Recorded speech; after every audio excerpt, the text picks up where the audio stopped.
सब खां पहिरीं अयास मेलो ऑर्गेनाइज़िंग कमेटी ऐं खाना बदोश सथ जे पारां मां चौथे अयास मेले जे इफ़्तिताही तक़रीब ते जेके महिमान आया आहिनि उन्हनि सभिनी महिमाननि खे ख़ुशआमदीद चवां थी। ऐं मां सम्झां थी त इहो अयास जे कलम, अयास जे फ़िक्र, अयास जे पोरे ऐं अयास जे शेर जी सघ आहे जो असां मुसलसल कामयाबी सां ही चौथे मेले जो इनकाद करे रहिया आहियूं। ही चौथो मेलो जेको अयास जे नाले सां मल्हाइजे पियो, ही मेलो रुगो खाना बदोश राइटर्स कैफे जो मेलो कोन्हे। ही मेलो अमर सिंधु या अयास मेलो ऑर्गेनाइज़िंग कमेटी जो मेलो कोन्हे।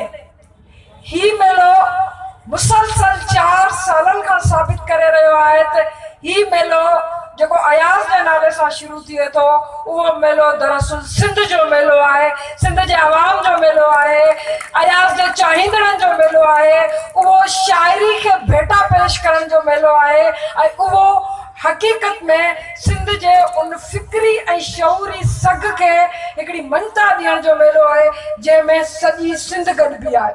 असां इहो ज़रूरु चवंदा आहियूं त ही मेले जो इनकाद हैदराबाद जे हिन खाना बदोश अंगण ते थिए थो, पर गुज़िरियल 4 सालनि खां इहा वॾी हक़ीक़त रही आहे त हिन मेले जा कंट्रीब्यूटर जेतोणीकि असांजी महिनत इन में शामिल हूंदी आहे, असांजो जज़्बो इन में शामिल हूंदो आहे, असांजी कमिटमेंट इन में शामिल हूंदी आहे, पर हिन अयास मेले जो मुनक़द कंदड़ उहे अयास जा चाहींदड़ आहिनि जंहिंजे ईअं चइजे त पुरज़ोर जेका आहे उन्हनि जे मुतालबे ते ही बार बार जेको आहे सो मेलो थींदो आहे।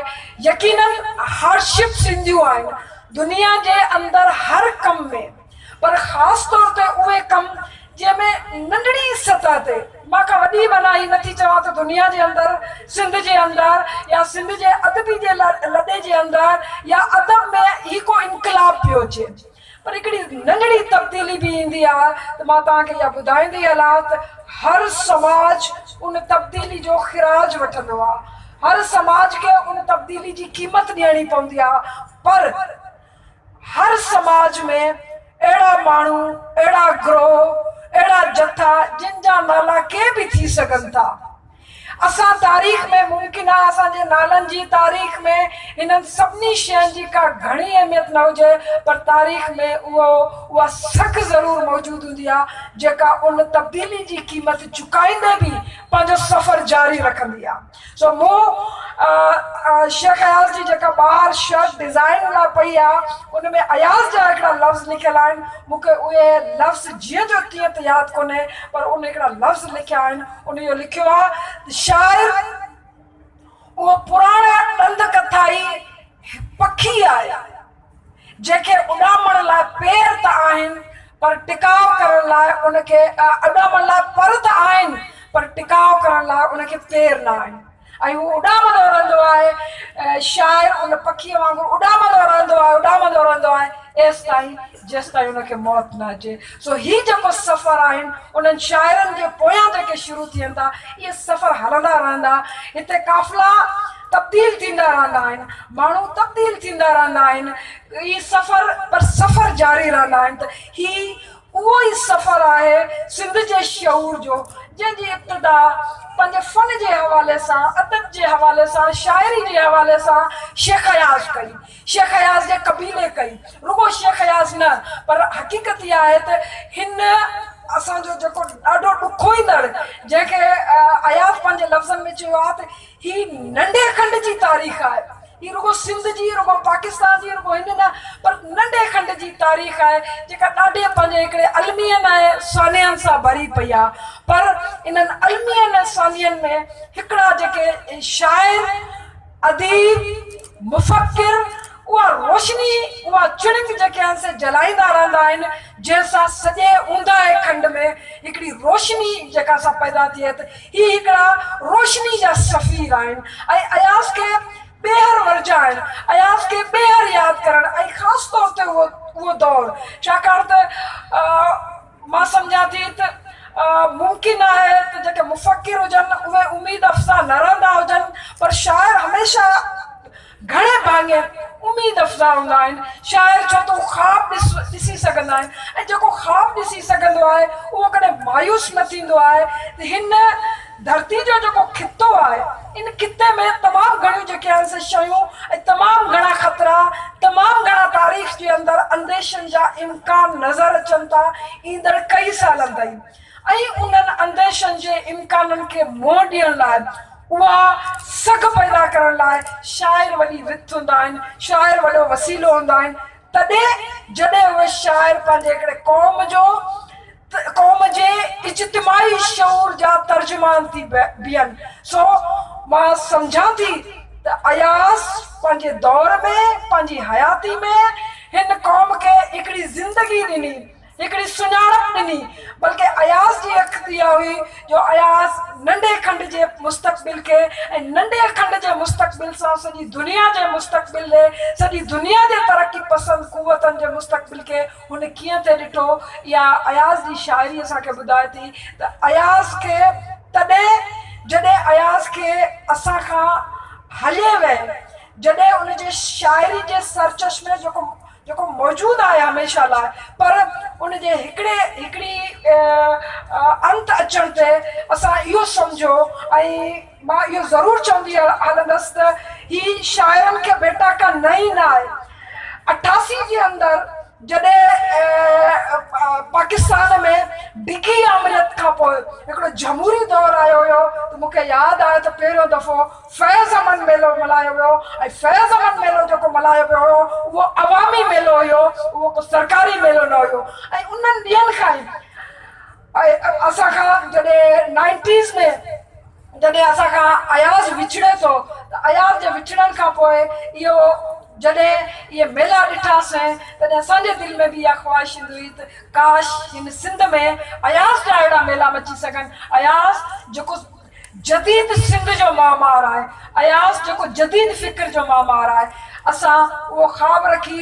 मूंखे यादि आहे त सन 2000 में, संदसि वफ़ात खां शायदि 2 साल पोइ, सन 2000 में असां पहिरियों अयाज़ जो ॾियारो मल्हायो हुयो, जेको नंढड़े जेके असां हिकिड़े हाल में सिंधारा जी में मल्हायोसीं। ऐं तॾहिं महिल असां जेके आहिनि उहो बि ईअं हुयो त मूंखे यादि आहे, अॼु मौजूदु न आहे, पर सहर इमदाद शायदि के 5000 ॾिना हुया, के 3000 ॾिना हुया, को 10,000 में या ओतिरे में असां। ऐं ते प्रोग्राम में बि पलीजो साहिबु असां सां शरीक थियो हुयो। ते प्रोग्राम में मोहम्मद इब्राहिम जो हुयो हिकिड़ो तमामु वॾो जेको आहे सो डिघो हिकिड़ो ई मज़मून पढ़ियो हुयो। उन खां पोइ उन महफ़िल में सादिक फ़क़ीर ॻायो हुयो, उन महफ़िल में शफ़ी फ़क़ीर ॻायो हुयो, उन महफ़िल में बेदिल ॻायो हुयो। इहो हिकिड़ो ख़्वाबु हुयो, ऐं उहो अॼु ख़्वाबु वधीक साबिया माणे चुको आहे। ऐं अॼु उहो ख़्वाबु सॼी सिंध जी अखियुनि में पलिजे पियो। तंहिंजे करे मां इंतिहाई शुक्रगुज़ार आहियां सॼी सिंध जी जेका मोट ॾिए थी। ऐं इहो ज़रूरु चवंदी हलंदसि त सिंध जे अदबी दुनिया जे अंदरि अरफाना चयो त KLF असांजे लाइ मिसाल हुयो, और सिंध जे अदबी दुनिया जे अंदरि ही अदबी सकाफ़ती क़ौमी सूफ़ी मेला इन्हनि जी इब्तिदा अयाज़ मेले कई आहे।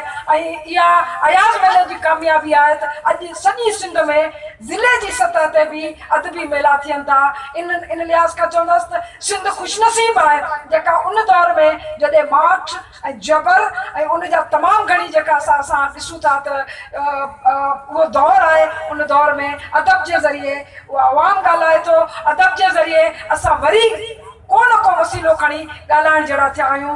मां थोराईती आहियां सभिनी महिमाननि जी, ऐं ख़ासि तौर ते असां कमिश्नर साहिब जा थोराईता आहियूं, छाकाणि त उनजी जेका सरपरस्ती में अरफाना वज़ाहत करे चुकी आहे त पहिरें इन में अयाज़ मेले में साईं आसिफ़ अहमद शाह साहिबु हुयो, ऐं उनजी पूरी जेका असां सहकार सां असां ही मेलो करे सघिया हुयासीं। ऐं उन खां पोइ वरी असांखे जेको आहे हिकिड़ो सरपरस्त जी हैसियत में हक़ीक़ी तौर ते जेका असां कमिश्नर साहब न रुगो उन चयो त असां वेठा आहियूं तव्हांखे किथे बि का परेशानी अचे त असां तव्हां सां गॾु हूंदासीं। मां हुनजी थोराइती आहियां, मां हुननि तमामु राॻियुनि जी थोराइती आहियां छाकाणि त राग उन्हनि जी रोज़ी रोटी आहे।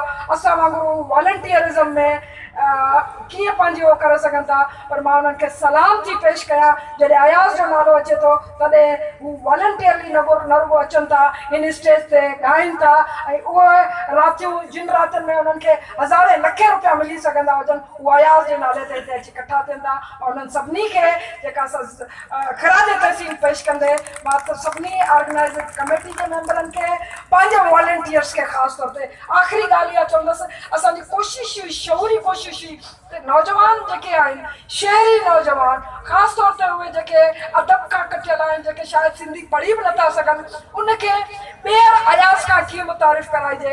हीअ अयाज़ मेलो हिकिड़ो पुल साबित थियो आहे जेको नए नस्ल खे वरी जेका असां खणी थो अचे। ऐं मूंखे ख़ुशी थिए थी इहो ऐलान कंदे त अॼु जॾहिं असां ऐलान कयो हुयो हिन अयाज़ मेले जे त 100 खां मथे वॉलंटियर्स जा फॉर्म आया ऐं जिन चयो त असां वॉलंटियरली कमु कंदासीं। उन में मज़े जहिड़ी ॻाल्हि हुई त मूं हिकिड़ो सुवालु डिज़ाइन कयो त तव्हां अयाज़ जा मेले जा वॉलंटियर छो था थियणु चाहियो, त जीअं मां सम्झणु चाहियो पिए असांजी नौजवान नस्ल अयाज़ खे कीअं ॾिसे थी। मूंखे ख़ुशी थी त उन्हनि मां केतिरनि ई ॼणनि उनखे क़ौमी शाइर लिखियो, उनखे क़ौमी शऊर जो शाइर लिखियो, सिंध जो शाइर लिखियो, पंहिंजी सुञाणप लिखी ऐं इहो लिखियो त असां वधि खां वधि पंहिंजे शाइरी ऐं पंहिंजे शाइराणे विरसे सां असां मुतारिफ़ थियणु था चाहियूं, असां गॾु रहणु था चाहियूं, असां सिखणु था चाहियूं। तव्हां सभिनी जी वॾी महिरबानी।